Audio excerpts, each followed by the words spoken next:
And so as the surface of the mind becomes still and clear and focused, you can imagine like a clear lake. Once the surface of the lake is clear, you can see through to what's in the depths. And what's in the depths is the unconscious mind and unprocessed experience and stored emotions and trauma and all kinds of things that keep unconscious tension, in other words, as we said, ego, locked in our nervous system and block our full expansion. So a teacher of mine, Ricardo, had this, I don't know if I've shared this before, but this is like a beautiful way of putting it. When Westerners come to him, they often ask like, how do I find my true self? How do I find my true self? I want to find my true self. And at first he like had no idea what they were talking about. It's like, what do you mean your true self? Like, you're right there, you know, like what? And the translator explains to him that like this person isn't contacting their authentic personality, so to speak. And basically he was just like, we just remove everything that's not you. Like, that's it. You're in there, we just like purify, in other words, purify. It's like putting the person through a strainer, all the debris, all the life experiences that left wounds, all of the stuckness and holding patterns and these beliefs that are rigid and all of that, we through a strainer, collect it and clear it away. And what's left is the truth of that individual. That's the process of purification. That's where, as we said, the benefit of meditation, true transformation actually happens. And all of that sort of unconscious tension, you could see it like, and maybe you even feel it. It's like walking around with metal bindings, you know, that are restricting the expansion of your personality, of your mind, of your skill set. Everyone here played basketball, like, or I'm not sure if you played basketball, but a little bit, yeah. So most of us did. And those games where you're just like, oh, man, I'm not myself. I'm like caught in my head, and like these guys are outplaying me. Why is this happening? My coach is a dick. Like, that is a restriction of what's inside of us. That's happening every moment of every day on some level for all of us. None of us are expanded fully. And the process of purification is what allows us to. It's like, has anybody ever heard of Michelangelo's David statue? The David in Italy, very, very famous statue. And one day, the Pope came up to Michelangelo as he's like creating this statue. He's like, how are you doing this? It's so intricate. And like, he's like, it's easy. I just remove everything that's not David. Again, same thing. Just remove what's false and what's true remains. So as I was saying, the surface of the mind becomes clear and still, can see through it to what's underneath, and what's underneath begins to bubble up. All of us have had this experience, yeah, like emotions arise when we finally become settled, and suddenly we become aware of this like tension or this like sadness or anger, or, you know, I think you were working with emotions this morning, or was it Jackson, both of you? Yeah. And Jackson, you said yesterday, right? Like near the end, something came up. Yeah, like right as you said, okay, let's transition now, something came up. Yeah, yeah. So it bubbles up to the surface in the way that, in the spirit of like the body expressing itself. The body is telling you something. It's trying to communicate like, hey, address this. Hey, address this. Energy needs to move, address this. This is holding you back. And going back to equanimity, the only way to address it is simply to be aware of it. Awareness itself, nothing else. Awareness itself is what metabolizes that stuck energy and that pain. Shinzen calls this the poison in pain, you know? And awareness trickles down and touches it, and it begins to purify. So awareness itself is the purifier. And in the same way, the purer our awareness, meaning the less judgmental and the less we're like trying to move away from what's painful, the less we're trying to label it and, like you were saying, figure it out. Like, what is this thing? I need to figure out what it, just pure awareness, just be with it. That's when it begins to break apart. And sometimes This is the tricky part. It doesn't break apart right away. Sometimes it gets even worse.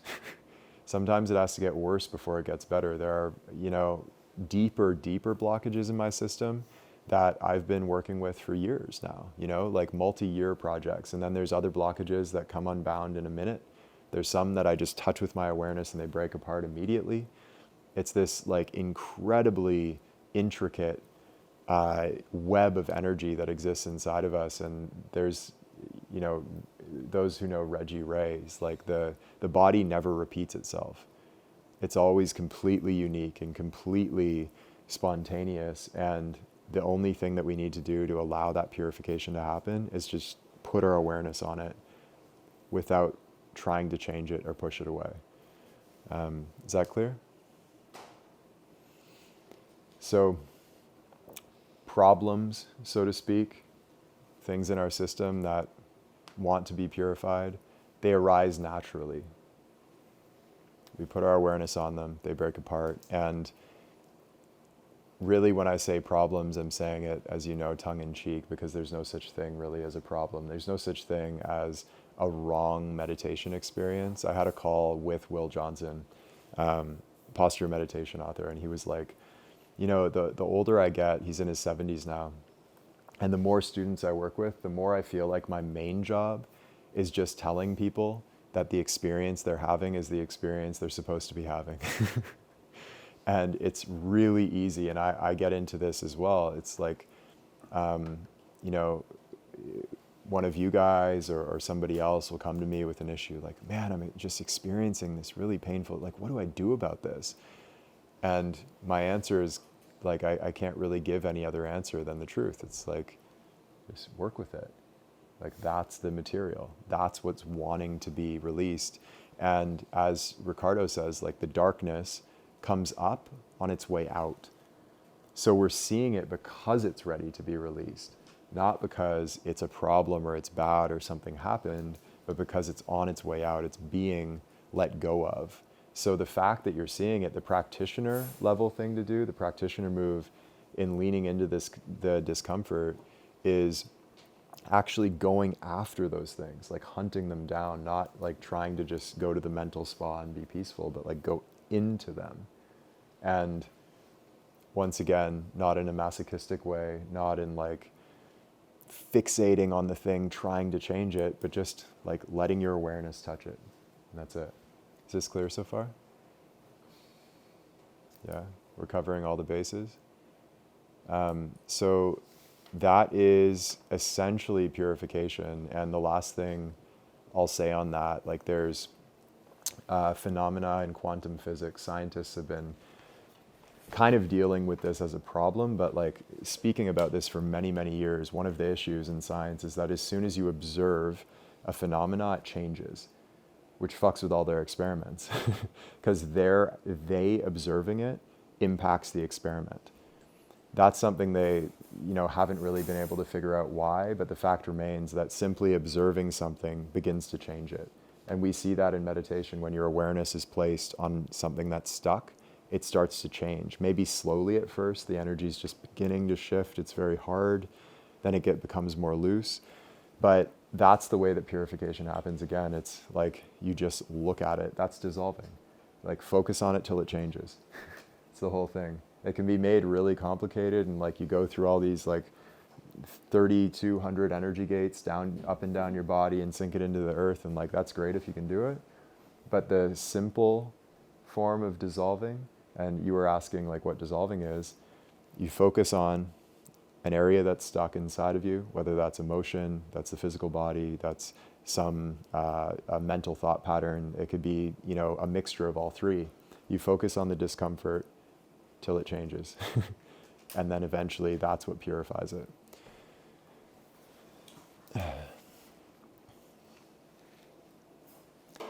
And I think the last thing to say in purification, just kind of a callback to last year, does anybody remember that principle we were calling the other you? The other you? I think it'll be remembered as we... Was it the one you were talking about how when you greet something coming up, like an unconscious blockage, it's not something you want to fight. It's like you imagine it as like your little kid self something who's like hurt, crying, you want to give it a blanket, give it like something to drink, so you want to treat it very well. Is that what you're talking about?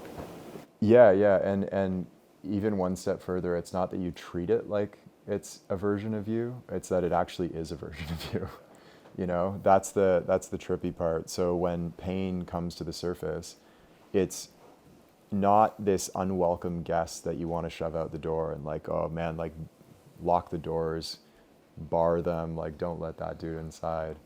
It's a version of you that's trapped in time that, you know, maybe it was you were 5 years old and your father like yelled at you and really freaked you out and you like locked up because we didn't have the ability to efficiently process those emotions. Or on the back, I have like former D1 basketball player friends who are still talking about how traumatizing their experience with their coach was. This like super hyper aggro stage blue dude, old guy. He was like, you know, one day my friend just came into practice, the team's gathering, the coach looks at him and he's just like, I'm sick of looking at you, get out. And he's serious. And he didn't let him come back for a week. And then he didn't explain why. He just like let him back in, didn't say a word, like nothing happened. It's like crazy pathological behavior, but we've all had versions of that, right, in our lives. And maybe it's parents, maybe it's friends, maybe we had experiences of bullying or being bullied, teachers. A teacher hit me once when I was in like grade 7. I thought about it later as I was older, and he like hit me really fucking hard on the back of the head as I was doing some computer test. And I didn't know why, and it like really shocked me. And then he became really nice immediately after, and I realized years later that it was because he realized how bad what he'd done was and that I could like sue him or something. It's like this fucking guy. So anyway, what's that? What'd you do? I was just shocked. And that's the thing. Speaking to you. I still don't know. Nothing terrible, you know? Like I was just like playing a computer. I might have been like making a joke or something out of it. I don't know. I wasn't doing anything crazy though. I think he was just sick of my shit. But that's the point. Like that was me at, what was it? I think it was 7th grade. That is me. And like, if that, I don't think I was traumatized by that, but let's say it was really traumatic and that pain, that experience bubbles up to the surface of my awareness. That is me. That's me in grade 7, like coming to finally make his way back and have that experience processed.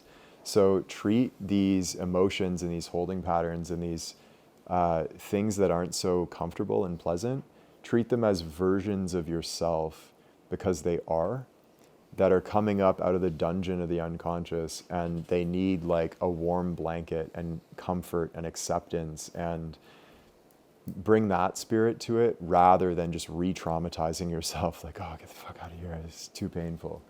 You know, that's how real dissolving happens.